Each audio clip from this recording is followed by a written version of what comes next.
If you've listened to any of the other shows on this podcast prior to this, you've probably realized there are some similarities. One of them being a major commitment that gets made and going all in.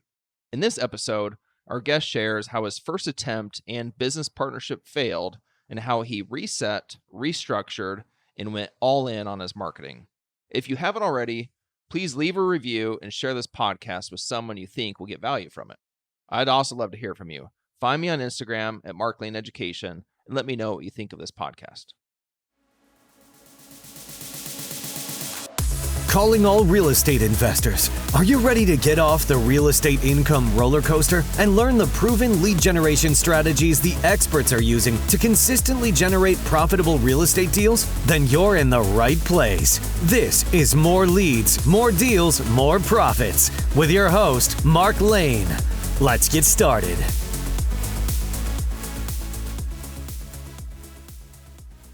All right, welcome back, listeners. I've got a super special guest. This is not only a long-term friend of mine, but also a savvy real estate investor. So Ken and I started into our journey in real estate investing, going through the same education company. I think about the same time frame, roughly about 14 years ago, maybe around that same time frame. And he's had a pretty similar journey to mine. And now he's doing some pretty incredible things. He went from basically nothing in real estate to now running a $200,000 per month company. He's got several staff members. And so I'm really excited for him to kind of take you on his journey of start to where he's at now, doing some big things. So Ken, welcome to the show. Hey, Mark, thanks for having me here. You're Appreciate welcome. It's always good to chat with you. Yep. All right. So we haven't really talked in person for quite some time. We text every once in a while, but so I'm excited for this too. I just kind of want to see what you have going on and see what you are building. So if you can kind of take what I want you to talk about is I want to take the listeners through your journey of what you were doing in your business from a lead generation perspective when you started. Probably pretty similar thing as what I was doing. And then how it morphed into where you're at now, where you're doing, a couple $100,000 per month. What changed along the journey, and just kind of, and then we'll ask some of those questions and dig in. So go ahead and start just from the beginning of where you were at. Yeah, appreciate it, Mark. Thanks for having me again. So again, my name is Ken Siew, and I'm originally from Malaysia. So came here all the way for school way back when. But just kind of long story short, you and I, Mark, started, I think 2010. Yeah.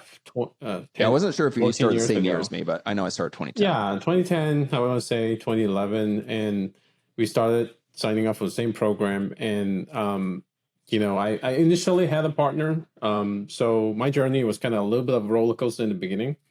And after that, this is like a few years after that, because I was still kind of doing part-time real estate. And then really, went full-time, maybe 2013, a few more years into it, I had a partner. I learned a lot from the partnership, but we kind of went separate ways for a certain reason. But 2018 is really when we started the whole journey by myself. And that's when, like you said, I was doing maybe about a deal a month, a deal every other month or so. And how I started was actually through direct mail. Oh, you did? Okay. Yeah, so you I didn't did. really start on like heavy MLS or anything like that. You started kind of right into direct mail. That I started heavy MLS back in 2010. Yeah. That's when I did my first deal. Like I call agent on short sales and REOs back then. Yeah. Got my first deal in 60 days. Okay. But when I restarted the whole business, and then, because I tried to skip forward because otherwise it's a long story. Yeah. Okay. But MLS was working well for a little bit, but then we got into like direct mail, but it didn't quite work out the way I thought it was going to be when I had a partner. But when I did it myself, I think the biggest shift was I made a commitment to really like figure it out and spend the money. I think we were always afraid of spending money initially. So what was the epiphany you had, or how did you overcome that obstacle? Because I know that a lot of listeners are going to have that obstacle of they're afraid to spend the money, or they feel like they're gambling every time they do, or like whatever. How do you feel like you overcame that obstacle? I think just to think back, and maybe the partnership kind of was a blessing in disguise, it being ended, because I had to really do some, quote unquote, soul searching after it ended, right? It's kind of like a tough thing when you had a kind of a long-term partnership and didn't work out. So I had to like go home, think about what I wanted to do. This is back in March 2018, I still remember, and talk to my parents, talk to my family, and just kind of figure out what I want to do. Do I want to restart the whole thing by myself? Mm-hmm. So I took a month off, and I decided I'm just going to go all in. Okay. At the time, I was like, hey, I'm just going to do it. Is now or never. It's all in or nothing. Okay. So when I was like, so it was just like a bigger commitment. You just went all in. You really made the commitment and went for it. I think so. Yeah. I think that's, I won't, it's been so long now, but I think that was like, I renew my commitment to the business and like, hey, I'm going to give it one last shot for another year and we're going to go all in. And if it doesn't work out, I'll figure something out. Well, I think that's so. I'm going to stop a few different times just so we can kind of relay this information to listeners. But so I had another guest on recently, and he was talking about how, like, when he knew he wanted to go all in, he sold his townhouse so that he could get like his only home, his personal home, sold his home so that he could get the money out, so he could start his direct mail campaign and have a little bit of cushion to go go into business. So I love hearing stories like this because it shows that the people that, let's say, essentially call it becoming the pros, right? We become professional. There's some type of a commitment that we make along the way where we really go all into it. We don't like baby step our way up. Instead, there's usually a significant time or two when everything changes and we really go all in on it. So I appreciate you sharing that. That's good. Yeah, no problem, man. Yeah, I think that was the moment for me where I was like, no more dabbling, no more, just kind of half-ass my way into it, and just like let's just see what I can do. And if I'm gonna die, I'm gonna die on my sword, right? Kind of thing. And somehow it worked out. I'll be honest. Back then, I had no clue. I think I don't even remember what postcard I was sending, but I was sending like a little postcard, and I just pulled a list from somewhere. I don't remember what it was, but I just committed to spending like, I think back then, $5,000 a month. Wow. In the beginning. What do you feel like your, do you remember what your cash position was at that time to allow you the confidence to spend that? I wanted to say, I don't remember exactly, but it's definitely less than 50. Okay. 50 grand. Okay. I do remember I did exhaust all my 401k retirement because I had a full-time job, corporate job, Fortune 500 company for about 6-7 years. Yeah. So I did have some retirement money, but I used all of it. Okay. Again, back to like commitment and like, to be honest, now looking back, I was like, I wish I didn't use it because then it would compound. But back then I had to use it. If it makes you feel any better, I withdrew my 401k and spent it on a pool table. So you at least spent yours on business. I'm a little bit better. Yep. That's awesome. Spend it on the pool table. I love it. Yeah. And I think I was doing back then, that year, 2018, it was mostly direct mail. I think my first one was an older gentleman. Second one just needed to move and be done with the house. I got it for like, I don't know, $35,000 or something like that. Now those houses are worth like 250, 300. Yeah. And then the second one was like a foreclosure deal, kind of crazy situation, but kind of, if I want to kind of see what I did from there, the first year it was probably a deal a month, a deal every other month. And that's still kind of like 2018, 2019 timeframe. Yeah, I would think so. It's kind of blurry now because it's been, a few years, but that's kind of what it was. And at some point, I think you actually helped me out, man. I don't know if you remember. You kind of brought me into the mastermind. I want to say 2019, 2020, because we were always chatting and probably talking, 2019, right? I think. Yeah. 2019.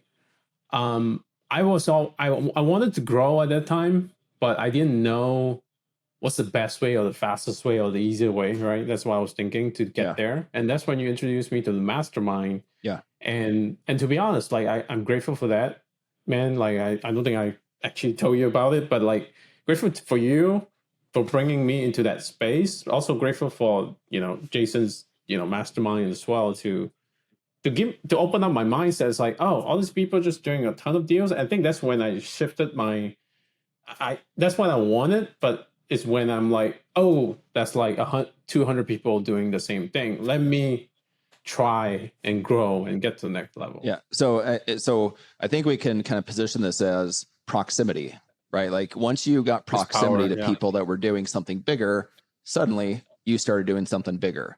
And listeners, take note of this because, so often we're struggling and we're out doing everything on our own. We don't have a network. We don't have people around us that are doing this. Maybe we don't have that mentor. So it can feel lonely and we don't have that proximity to people that are doing something bigger than ourselves. And it's really, really hard to grow when we're not exposed to bigger things. And sometimes we even become the big fish in the small pond where next thing you know, we're like, oh, well, we're doing pretty good. I'm doing 2 or 3 deals a month. And that might feel pretty good because everybody around you is doing one every few months or none at all. So getting proximity to people who are doing bigger things is critical to your growth. Yeah, I think that's totally right. I think that's where I was. And that's when I was like, it became normal. Yeah. It became normal for me to say I want to do 5 deals a month, 10 deals a month. Yeah. Of course, it came with its own problem, right? When you try to grow and scale. Yeah, we all know that. Okay. But, so let's say, you're, I think that was like more like 2019. And so you're probably still around that, maybe 1 to 2 deals per month range. So what took you to the next level? Actually, 2 things, I think. So one thing is committing bigger by wanting to grow more, right? And also I think actually 3 things. One, I hired an assistant. I think 2019, 2020, I hired an assistant. She's not here anymore, but I learned how to delegate my stuff or started learning how to do that. So that helped me not having to spend a whole ton of time on administrative paperwork, all that stuff that I'm not. Yeah. Such an important move. With my coaching students, I tell them once you get up to that consistent, I'd say once you're consistently making money, right? Like maybe it's a consistent 2 deals per month. You're at that point, you probably have enough to pay for an assistant. And that move, that one single hire can easily take you to 3, 4, 5 deals per month, because then suddenly you have at least half of your time back that can be then focused on lead generation. Yeah. And I think I had to grow and learn how to manage and delegate stuff to people too at that time, because I wasn't that great at it. I mean, I did do some of it during my corporate job, right? Part of the job, I was a senior, almost a manager at that time. Yep. But definitely had to learn your own business is kind of different. Oh yeah. But that's when that's the first thing. And I think second thing is I spend more money. Like as simple as it sounds, like I just spend more money on things that work, right? Direct mail. I just, instead of spending 5, I think I was spending like 10 or 15 or something like that. Okay. So you increased your spend. I increased my marketing because I was like, it's working. And I think that's another fear or fear of losing money, limiting belief that most people have, including myself at the time. It's like, oh, 5 is fine, great, it's working, but now I have to spend 10 and 15. And that becomes another thing. What if it doesn't work, right? Yeah. And at that point, when we're at that level, we're looking at everything as a cost still, because we're not in that next frame of mind. Whereas then as we shift, we start to look at everything as an investment as opposed to a cost. Yeah, that's how we look at it right now. And I was always experimenting with different things. So I think I was doing some radio stuff. I was testing with texting or something like that. All the different kind of channels. The main one was still direct mail, but I always wanted to try different things just in case. So I always got some deals, sometimes big deals from those random channels that I was playing around with. Yeah. Well, I think it goes to say that all marketing works. It doesn't always work the same, but all marketing works once you figure it out. And so that's one of the important pieces of marketing is being willing to test, have marketing stamina, track everything, right? So that way we get all of our KPIs, we understand what's going on. Yeah, exactly. I think I was definitely lacking in tracking back then in the tracking department. And looking back, definitely wish I would do more of what we do now, which is like getting rid of non-performing marketing Yeah. things, activities quickly, right? Right. We tend Right. to be like, let me see what happens, right? What if you, Doesn't knowing work what out. you know now, how long would you try? How long would you stay committed to a certain marketing medium before you say, okay, we're not getting the results we want? Either one, we're going to change it and try it again, or we're cutting it loose. Like, what would you say is your timeline or time limit? I think I'm a bit more, I don't know if ruthless is the right word here, but now I'm more of a 90-day person or 90-day I would guy. agree. Yeah, I would agree. Yeah. I guess the only thing is the thing why I'm hesitating is because I know that for some direct mail campaigns, it might take you 6 months before you get the deal, right? But I think in the beginning, if you're still experimenting with stuff, you don't want to wait too long, right? You Well, need to get paid today and get some the of it cash has to in. do with the amount that you're spending. So if you're let's say you're Sure. doing we just had somebody on that was talking about probate, right? And you're doing a probate list, and you're like, Oh, that's the niche you're focusing on, and you're spending, let's say, $100 a month. Like, write that thing out until the end of time. Like, it's not gonna sink your ship. that's what we do. Yeah. Whereas if Exactly. you jump into something like TV and it might be $15,000 a month, you're going to have a pretty short time frame on that. Otherwise, you might spend a fortune and not get anything back. So I would agree. say it has That's a a good lot to do point. with how much you're spending.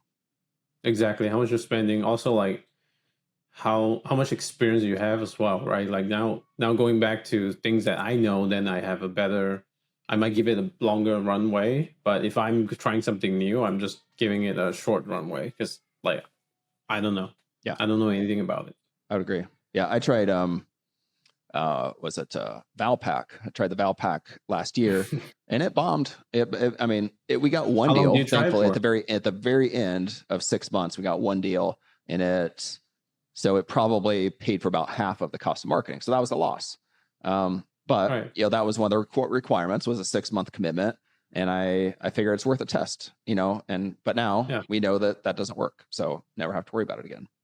So I think Plus it's also the cash position, right? Like you said, like the cost is one thing. Also, like how much cash you have. Like for you, if you lost the whole thing, you don't care, right? not the But end of if the world. someone starting off is like they probably have a certain amount of cash. They have to okay, I can only test so much before I got to pull the plug. Right. And that's why we start small, never, I should say never, because I think you and I both jumped in probably pretty heavy, with direct mail at a certain point.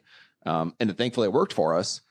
But, if you're starting from a position of very little, then you probably want to start with very little. And wouldn't you agree that there's probably, we get a return somewhat based off of what we spend, right? Like if we're going to spend $100 a month, we really can't have much for expectations. If something comes back to us, we got to consider a little bit of luck if we get a $20,000 deal off of $100. Whereas if we start spending more and more and more, chances are we're going to get more of a return as well, up to a certain point, at least. Yeah, I totally agree with that for sure. Have you ever have you found yourself in a position where you've spent too much and you've pulled back and then you started performing better? So you spend less and then suddenly it becomes better? Yeah. So for example, like when I started, so 2019-ish, when we started, or 2018, when we started doing really heavy direct mail, it was performing so well at first that at 25,000 pieces. And so we expanded it up to 37,000 pieces.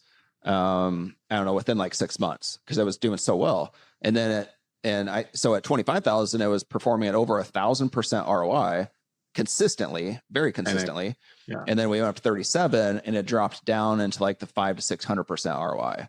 So then we brought it back down to the 25,000 and it went right back up. So that showed me that there's a golden, kind of like that golden range for your marketing, where that's the spot that you want to be. And there's no way to know. There's no way to know until you test it. And once you get results, you want to spend more to see, can I get more results? I remember Tom Kroll saying, that he thinks of it as like striking like the gold vein. When you find something that works, it starts producing, that's your gold vein. And you want to do whatever you can to extract as much of that gold as possible. And so a lot of times we start spending even more to try to extract more gold, but we might find that our return on investment actually goes down. And so we just have to be careful of that and potentially bring that spend back down. All right. So Ken, tell us a little bit about where you're at now. What's your business look like these days? Yeah. So as far as the business looks like and what we do, a lot of our deals still come from direct mail. Also, a lot of referrals, relationships with agents, wholesalers, things like that. As we grew, I think that became more important. As we got better reviews on Google, right, and then people start to know about us, right. I built a lot more relationship. Right now, we do probably somewhere between 5 to 10 deals a month, depending on if it's a great month or like a so-so month. And then as far as team goes, we got I still have my assistant, a different one, but still have my assistant position. We have relationship manager. We have in our industry called a lead manager and an acquisition person. We have a couple of kind of virtual assistants doing data reporting work and a little bit of marketing, because I'm still kind of pretty involved with marketing myself, just because I like it. And also, that's the bread and butter of the business. And obviously you have like realtor, GC, that kind of stuff. So we keep a pretty lean team, not as lean as yours for sure, but we keep a pretty small team right now. Okay. So your relationship manager, what's their responsibilities? They reach out to agents and wholesalers and basically let them know about us. For just to keep it really simple, it's like I feel like as we're like that big fish in the small pond kind of thing. Like Delaware is not a huge area. We got about 1 million people in the whole state, and in my county it's like 500,000 people. But still, that's not enough people who know about us. So we just reach out and tell them what we do. And then from there, we get deals from just being known. Do you feel you get a good return on that position? Yeah, I think so. Yeah. Yep. We do. For sure. Because like there's still people out there who either don't know about us, as much as I think, like, I've been doing this for so long, like there's still people who don't know about what we do. And second is like the follow-up piece, which is the key, because as you and I know, we forget about what we ate yesterday and like who we talked to yesterday. So sometimes we just gotta stay in front of those people to make sure they know that we're still buying. Yeah. So that's what the person does. Okay. You mentioned Google reviews. How important do you think those are? I wouldn't say by itself is like the most important thing. I think it just helps to have the credibility or the proof or like the undeniable proof that you are a legitimate business, a professional business. That makes people feel more comfortable doing business with us. That so many times people are like, just I saw your reviews, I saw your history, I saw kind of just doing some research on Better Business Bureau, all that kind of stuff, and they felt like we should be their first choice. Of course, we still got to be competitive. Like we can't offer like $100,000 below the other person. Yeah. But it gives us a shot, right? Like it gets us in the door.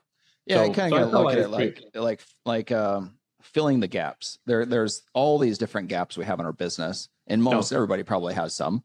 The less experience we have, the more gaps we probably have. So some different things like Google reviews, and for example, we're terrible at. It's just like I've never had much of an online presence. We've always been good enough in other areas to where we've always done very well without having much for Google reviews. But I had a guest on recently who was talking about up to 50% or more of his business, and he does plenty of volume, comes from SEO. And because, he said he's worked his Google reviews so hard, he's worked his SEO presence so hard that now he's getting up to 50% of his deal flow from that. So I was floored. I'm like, holy cow, like how much are we potentially missing because we don't have these pieces in place? Yeah. Is he just curious, is he in like a bigger market as well? Decent size. Decent size. Okay. Yep. Okay. So what's next for you? Where are you going from here? Not like right now, not today, but like where are you going in business? Where am I going for business? We are actually we're in a kind of interesting spot right now. So we are in the process, at least for me, in the process of really trying to get more deals. Sure, we want to get more leads. So, and I'll explain a bit more in case you're like not sure what I'm trying to say. So, we're trying to like get more deals out of the leads we already have right now Yeah. by just being better at follow-ups, better at the sales process. As much as we think, we're doing it well, better at structuring the deals and better at building relationship with the people. We're doing a lot of all those things. Sure, we're still investing a ton into marketing and generating leads and stuff like that, but we are also doing a lot of just almost like free things, quote unquote, Yeah. to get us more.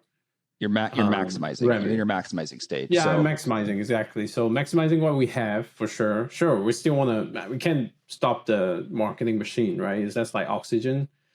But we definitely in the space of like, okay, we're just trying to get better, not just more, and more, but how can we do more, but also be better at what we do.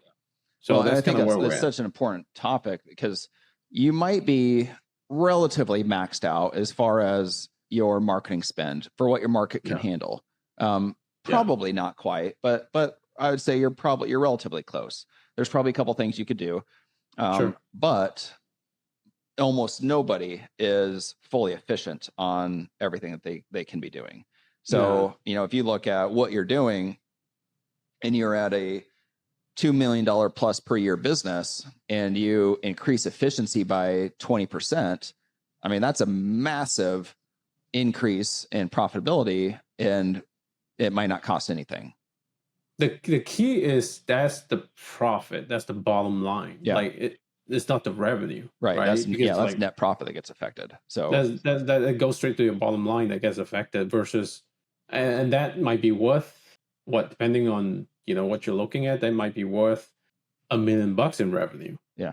You know what I mean? So that's minimum 6 figures, the bottom line. So like that's right. Getting for sure. Getting tight on those changes is it can be huge. It's hard, but and it's easy to just let me just get the hot lead and close that deal and be done with it. But that's what's gonna take us to the next level. I think that it doesn't make sense for me to just keep spending money and not get a good return. I think like what you're talking about, that's the deep work that solidifies you as a business and a business that stays when the market changes, when we hit a crisis, when recessions happen. A business that has their structure in place, that is running efficiently, that's a business that stays. People that are, there's all kinds of hustlers out there that will, they'll hustle, they'll spend money on marketing, but they're not really building a business. And it's going to be a lot harder for them to stick around. And it's going to be hard for them to have consistency. Yeah, for sure. And my biggest thing for business is never run out of cash. So that's always my number one and number 10 rule. I'm all about building the wealth. You're all about accumulating cash. Like it's funny. Like even though we have a relatively similar business, our strategies on that back end has kind of like split ways. It's different. I mean, same end goal of creating wealth, but like what do you mean? Well, right now, I mean, I'm spending everything I can on buying more real estate. I don't I have no cash right now. It's like the lowest cash I've been in ever. So, but then other people, I've talked to you, talked to others where they're like really heavy in cash. So it's just just different play. So different phases, and we have different financial positions and things we're trying to accomplish, right? And your kid's older, right? Yep. My kid's younger, right? So like that's all kinds of different things as well. Priorities are different, I think, and eventually I might be the same as you. Yeah. Yep. All right, cool. All right, Ken, we're going to run through the lightning lead round. Ready? Oh man, I'm nervous. You're nervous. Yes. All right. So just answer these questions as they pop up, as I rattle them off. Okay. Answer them quick. So digital or traditional, pick your preferred lead generation strategy. Digital.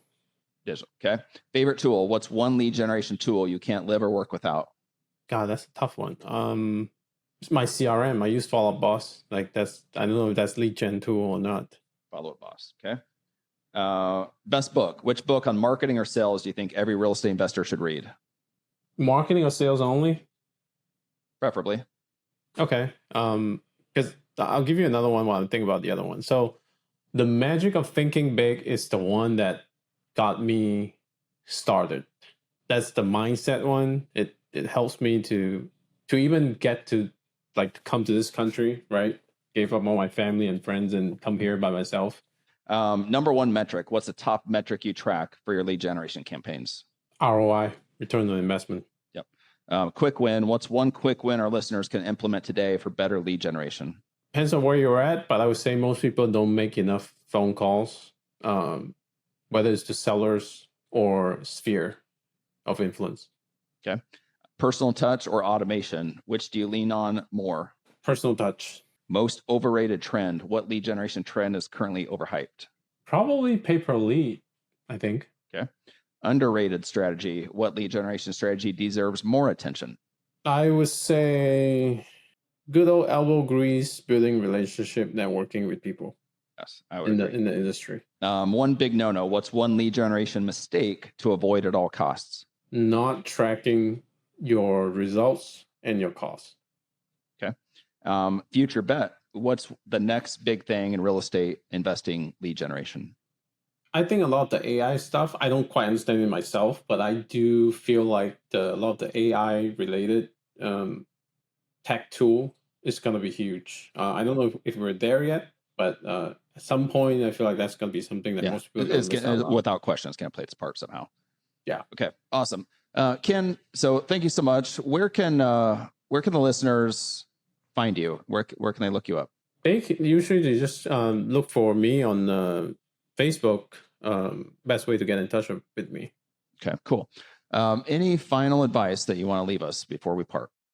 The best advice I would give myself, honestly, is to not treat this like a self-employed, high-paying job, but treat it like a real business. But not just that. Think of yourself as an investor, a true investor, not someone who's just wholesaling properties or just flipping properties, and really build real wealth from it. And income is really important for sure to be able to do all this stuff and build wealth, but really know that at the end of the day, it's the equity and the net worth you build that's gonna give you that legacy, that wealth that you're gonna need in the future. Yeah. And once you have that, it's game over. I think we both have had our experience where we've made a lot of money from this, and then we found ourselves in places where like, where did it go? Hundreds of thousands, millions of dollars. And it's like, where'd it go?